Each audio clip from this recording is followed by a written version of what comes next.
Hi, I wanted to take a few minutes to talk to you about doing proper emails. That's going to be a really important way for us to communicate throughout this year, especially for the remote learners. So I'm going to read it and we'll just go from there. We all know how to use email, but do we all know how to use email as a means to effectively communicate what we need?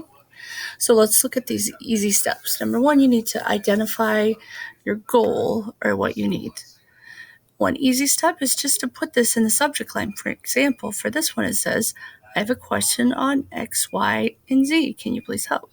If you put that right in the subject line when I see it or whatever teacher you're communicating with, they'll see that right away and know to go there, know what you're going to need.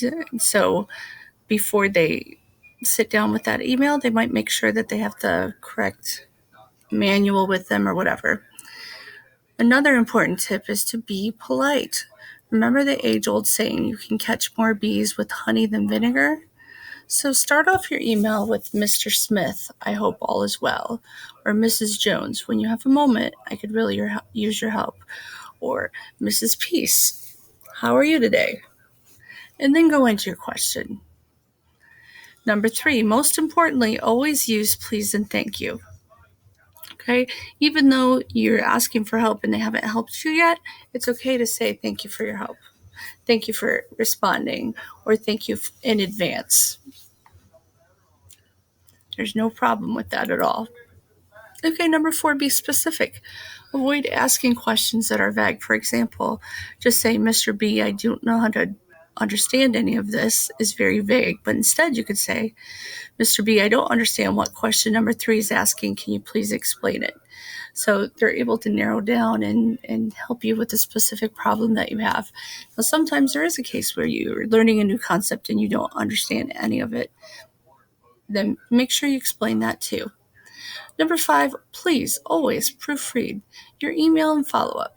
Remember, making sure that your email actually makes sense goes a long way to making sure that you get the information that you need. And use spell check. It's so easy to use spell check. Don't send off an email that has a lot of red lines under it indicating that there's mistakes. Okay, so read it to yourself to make sure that it makes sense.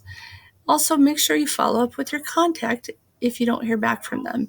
Generally speaking, by the next day, if you haven't heard back, then send another polite email following up.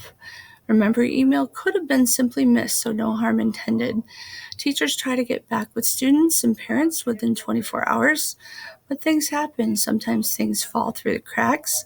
So if you ever ask a question and we really don't respond within a day or so, it's okay to email back, Dear Mrs. Peace, maybe put in the subject line something that says follow up to yesterday's email. If I see that, I'm going to be like, uh-oh, that means they emailed me yesterday and I missed it, and I'm going to look back at that. And then in the body, you could write, Dear Mrs. Peace, I was just doing a follow-up of yesterday's email, so just wanted to touch base. Hope all is well. And then you got your polite thing in there as well, right? Okay, so I want to show you an email real quick. Go back over here. When you're doing an email, you're going to press on compose. Okay, so here we got a new message. So who are you going to write it to? Remember, if you start typing, look, mine comes up right away because I put a V. Okay, and you just click on it. Remember, subject line, I might put, I don't understand number 5 or number 6 in my math expressions. Okay, so now when I see that, before I open it, I know that I need to look for the math expressions homework so I can answer it. Mrs. Peace, and how are you? When you have time, please help me understand number 5 on the expressions page. Thanks.